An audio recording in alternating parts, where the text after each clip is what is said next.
The sky had cracked open days ago, and the wind never stopped howling since. Asterisk dust swept across the plains like memory savage, invisible, and bitter.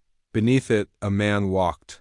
His coat was stitched more with threadbare hope than fabric, the hem dragging a little girl's red boot tied to his belt so she wouldn't lose it again. The child slept in the wagon behind him, her breath too shallow, her cough tucked under every rattle of the wheels. Asterisk he didn't speak, hadn't in hours. His boots broke the crust of dried earth. His hands, swollen with old scars and new splinters, gripped the wagon's handle like it might float away if he let go. Asterisk a rusted-out tank marked the edge of the outpost. Its turret faced nothing, just open fields and blistering silence. A lone flag dangled upside down from the twisted pole behind it. Asterisk he stopped and adjusted the blanket around his daughter. Her lips were cracked, skin hot, eyes fluttered beneath thin lids. She whispered once, asterisk cold. Asterisk he had no words. Just knelt beside her, tore another piece from his own coat, and tucked it under her chin. The town was bones now. Buildings gutted by time, windows boarded not for safety, but shame. Every door told a story, refugees who vanished, soldiers who stopped returning, merchants who sold dust instead of medicine. Asterisk Cal Rourke moved slow, like a man used to being hunted even when no one followed. He approached the center square, where a shack leaned against a crumbling church. A sun-faded sign read, "Tallow Outpost Register or Bury Yourself." Asterisk a boy no older than 10 sat on the step, trading bottle caps for jerky with an old man, who never looked anyone in the eyes. Asterisk Cal left the girl in the wagon, tucked her between sacks of feed and old blankets, and stepped inside. Asterisk inside. The heat was worse. The only sound was the clink of metal on wood. A woman's skin, weathered like oiled leather, stood behind a table lined with vials. "Need medicine," Cal said softly. She didn't look up. "Got coin?" Asterisk. "Got tools, steel, some canned goods?" The woman paused. A long breath passed between them. Asterisk. Then she finally lifted her eyes. "The girl outside, she yours?" He nodded. "Cough?" She asked. Asterisk. "Worse today." Asterisk her hand hovered over a small bottle. "This one's strong, but I only got one left." Asterisk Cal's voice was hoarse. "What do you want?" Asterisk the woman turned toward the back room, didn't answer. But when she returned, the bottle was already wrapped in cloth. Asterisk. "Fix my back gate. It's collapsing from the wind." "You do that. You walk out with the bottle." He didn't hesitate. Asterisk the sun had started to lean west when he finished the repairs. He hammered the last post in with a rusted shovel, then braced the beam with an old wagon wheel. The boy from the porch watched him, chewing something leathery between his teeth. Asterisk. "Was she a soldier?" The boy finally asked. Cal didn't answer. "I saw your girl. She looks like my sister." "She didn't make it." Still, Cal said nothing. When he returned to the square, the wagon was surrounded. 5 men, all in half uniforms. Their boots matched, but nothing else did. One carried a rifle like it was a cane. Another had stripes on his jacket, but none in his spine. Asterisk the moment Cal stepped closer. 2 of them parted. He stopped walking, the tallest one, a man with pale gray eyes and a smirk that didn't belong to peace, stepped forward. Asterisk. "You're a long way from the ridge, Carpenter." Cal said nothing. "Thought you were dead." Asterisk Cal's hands remained at his sides. His eyes flicked once to his daughter still sleeping, untouched. For now, the man leaned in. "Word is you were part of Delta Hello, the last squadron. The one that never came back. But that can't be true, right? 'Cause they were all listed KIA, not a one left to talk." Cal's voice was gravel. "I don't talk." Asterisk the man smiled wider, tilting his head. "Guess you still got secrets." Asterisk then he stepped back, nodded once, and all 5 men turned and walked away. Asterisk they didn't touch the girl, didn't say another word, just vanished into the haze toward the hills. Asterisk Cal didn't breathe until the wagon rattled beneath his hand again. That night, he lit a fire far from town. Asterisk the flames cracked softly in a ring of rusted bolts and truck mirrors. He sat on a stump, brushing ash from his daughter's forehead, feeding her drops of medicine. She didn't wake. The wind was dying now. The silence that followed was worse. He didn't sleep. Only Sut watched the sky bleed purple. Then he heard it. A footstep, deliberate, crisp, not the shuffle of wind or wildlife. He rose slowly. A silhouette approached through the smoke. One figure, cloaked, broad shoulders. Dust-streaked boots, the kind issued to officers 2 lifetimes ago. The firelight reached her first. A woman stepped into the circle. Her face was angular, lips tight, jaw clenched like every word she hadn't said since the war. Her coat bore no insignia, but her bearing did. She moved like thunder lived beneath her skin. He knew the name before she gave it. General Arden Voss. She didn't nod, just stared at him with the full weight of every command she'd ever issued. I thought you were dead. She said. Cal didn't blink. You sent those men? I sent no one. They were mine once. Now they follow rumors. She looked past him at the child. Her eyes softened, but her posture did not. She's sick. Yes. You brought a child into this wasteland? I brought her out of worse. The fire cracked. She said nothing for a long time. Then, you should leave. Before my command reaches them. Before someone remembers what you did? He didn't flinch. What do they think I did? She didn't answer. Her gaze dropped, just for a heartbeat, to the little girl's sleeping form. Then she turned. Her cloak vanished into the dunes. Without another word, Cal didn't move, but he knew the storm wasn't coming. It had already begun. The morning rose with no light, just a dull gray fog that clung to the land like regret. Cal Rourke sat where the fire had died, its ashes buried beneath a thin layer of dust. His daughter stirred but did not wake. Her breathing came slower. Now, as though her dreams were growing heavier than her lungs could carry. He hadn't slept. Not because of the storm, but because of the woman, General Arden Voss. He'd heard her name long before he ever saw her. In whispers.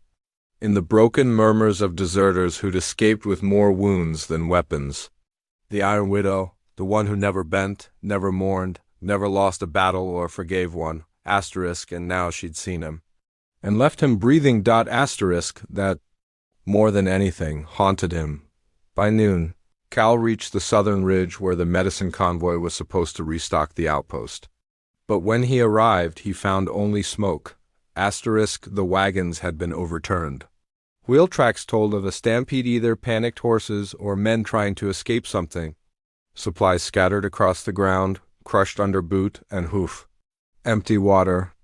Drums, shattered syringes. He crouched low, sifting through the ruins. Blood, but no bodies. Then a cough soft. Too human to be ignored. He ran. Beneath one wagon, half crushed beneath its wheel, lay a young soldier, barely more than a boy. Face caked in soot, uniform ripped open across the ribs. Still alive. Barely. Hold on, Cal whispered. Hands already digging. It took him minutes to lift the wagon, just enough to pull the boy free. His side was broken, lungs wheezing. He opened one swollen eye. Did she send you? Cal paused. Who? The boy coughed, blood wetting his chin. General Das? Cal wrapped his coat around the boy, lifted him slowly onto his back. She's close, the boy rasped. She saw what happened. I think she saved me. Cal's jaw tightened. He carried the boy up the ridge to a shaded alcove and built a makeshift stretcher from rope and old fencing. The boy passed out before Cal could ask more. That evening, the wind changed again, and Arden returned. Not with soldiers, not on horseback. Just walking, slow and deliberate, her coat heavier with dust, her hair pulled back with military precision. She stopped by the ridge, where Cal now sat sharpening a broken piece of steel into a blade. I should have let you bleed out 10 years ago, she said. He didn't look up. But you didn't. The silence between them stretched like barbed wire.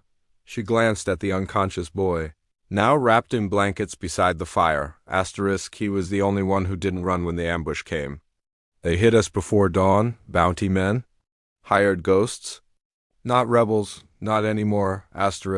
Why were they after you? She met his eyes, because I'm the only name left on the list. She sat across from him, not close but not far enough to forget. Cal finally spoke. He said you saved him, asterisk. I didn't know I had. Asterisk. They sat for a while, the fire snapping, the desert shifting. The boy's breath shallow but steady. Asterisk Arden reached into her coat and pulled out something small, a tin box, scratched and blackened by time. She opened it and held it out. Asterisk inside. A photograph. Asterisk a man in uniform, laughing, arms around a woman who looked softer than the general before him. Asterisk, my husband, she said. His name was Ash. Cal looked down. She didn't flinch. He died in the third siege. Everyone said it was enemy fire, but the records never matched.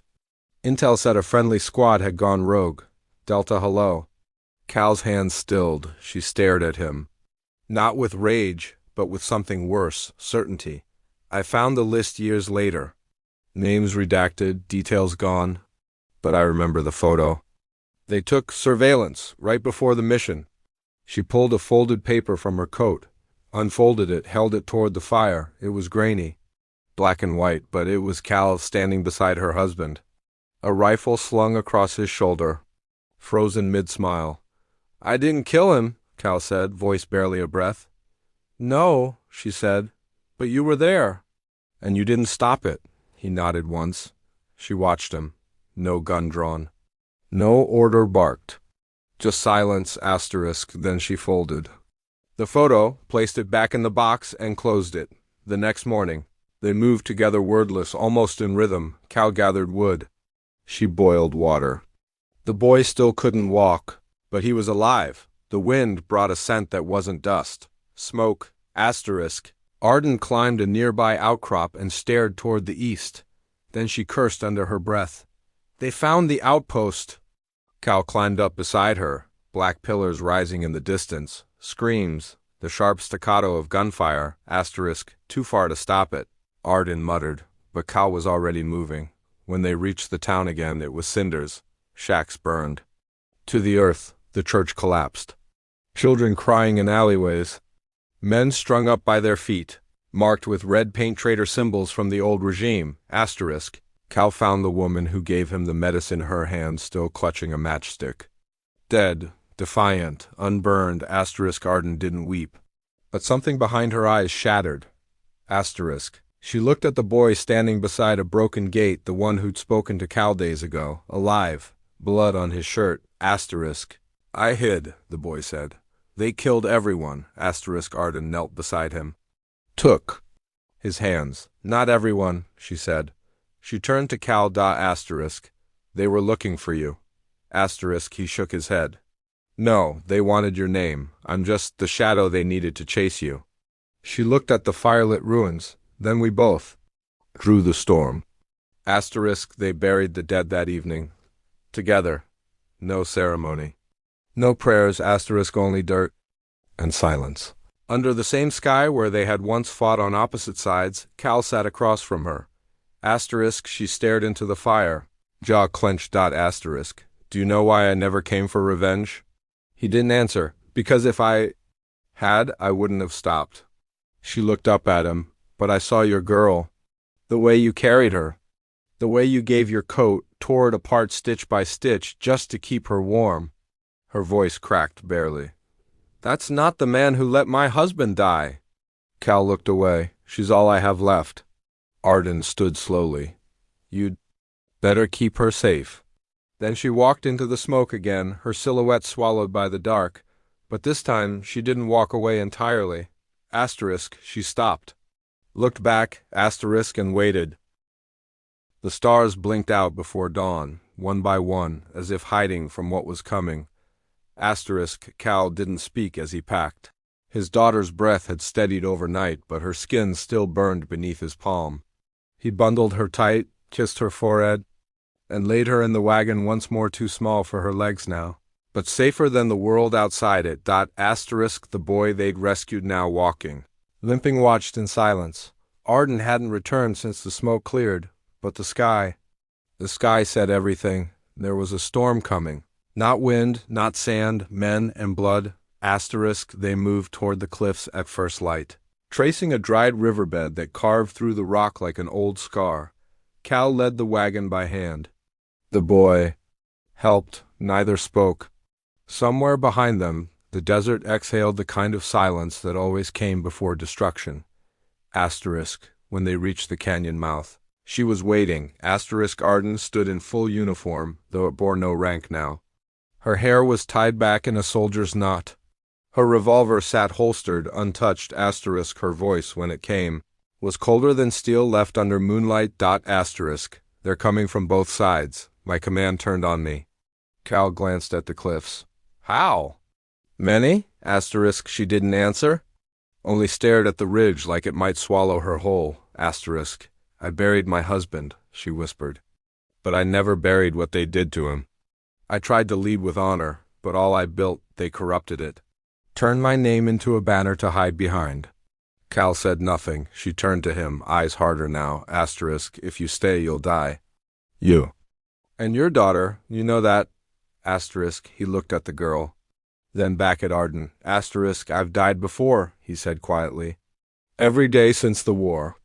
The wind lifted a curtain of dust between them. Then the first bullet screamed. Asterisk, the canyon erupted. Figures appeared on the ridges. Silhouettes in dust and bone-white masks. Gunfire raked the stone. The boy screamed. Cal shoved the wagon behind a boulder and drew the blade he'd carved days before. Steel-shaped by desperation, Asterisk Arden dropped into a crouch, firing only once. One shot, one fall, clean, but there were too many. They came in waves. Not like soldiers, but like men who'd lost their souls to greed. Bounty hunters, ex-commanders. Mercenaries without flags. Cal fought beside her. No orders. No ranks, just two ghosts refusing to fall quietly. Asterisk, she moved like memory precise, unforgiving. Every movement spoke of years spent hardening instead of healing. Asterisk, he moved like instinct protective, fast, broken in all the right ways. Asterisk, when a grenade hit the cliffside, the shockwave threw them both back. Cal's ears rang. Blood trickled from his temple. Asterisk, Arden landed hard, groaning. Her leg twisted beneath her. Asterisk, he crawled to her, dragged her behind cover. You can't fight like that, he gasped. She shoved him. Asterisk, go. Asterisk, I'm not leaving you. Asterisk, she stared at him, something unraveling in her eyes. Not fear, grief. You should have let me die 10 years ago, she said. But you didn't, so go now. She needs you more than I need redemption. But Cal didn't move, not yet. Then another blast. The ridge cracked. Rubble rained. From above. Asterisk, Cal grabbed Arden, threw his body over hers. The world went dark. Asterisk, he woke to silence. Not peace, just a temporary hush. The girl was crying softly nearby. The boy was shielding her with his body. Smoke curled above the canyon like prayer. Asterisk Arden lay beside Cal, eyes open. Breathing shallow, her leg was bleeding badly. He tore his sleeve, wrapped it tight around her thigh. Asterisk, you're not dying today. Asterisk, her lip trembled, not from pain, from something else. Why? She asked. Asterisk, because you still have a choice. She stared at him. I killed everything I tried to protect. Asterisk, no, he whispered. You stood for something when no one else did. She shook her head, but Cal reached into his pocket and pulled out something small. Asterisk, a carved wooden bird, tiny, smooth, worn by time. Asterisk, I used to make these for soldiers on their last march, he said, to remind them they weren't alone, that even if they never came back, a part of them would fly. He placed it in her hand. She held it like it was heavier than a rifle. They left at dusk. Asterisk, the canyon was silent behind them, the fires gone, the hunters scattered or buried. The wagon rolled slow, the girl bundled safe. The boy walked beside Cal, limping but alive, and Arden, she leaned on Cal's shoulder. Her face was bruised. Blood dried down her neck, but she walked. Every step was a choice. Asterisk, they didn't speak of what was lost, or what would come next. Just walked toward the valley where the sun broke through the dust like forgiveness. Asterisk, by the time they reached the old ranger station, Cal knew she couldn't go further. She leaned against the rail post, eyes barely open. This is where we part, she said. No, Cal murmured. We made it. You can rest. Arden pulled a metal emblem from her coat, her last badge. Bent, burned, but unmistakable. She pressed it into Cal's palm. If anyone comes, show them this. They'll back off. He stared at it. What will you do? She looked out over the valley. Disappear. Cal's voice cracked. You don't have to. Arden met his gaze. Not with defiance, but something softer. I've been a storm for too long. Let me go quietly now. She turned to his daughter, now awake, her head resting on the wagon's edge. Arden smiled, small, almost broken. She's stronger than you, Cal smiled faintly. I know. Then Arden walked into the trees, not into shadow, not into war, just into the quiet. This time, she didn't look back. Cal stood alone on the ridge, the badge in his hand. The girl tugged at his sleeve. Who was she? He thought for a long time, then said softly, someone who remembered how to be human.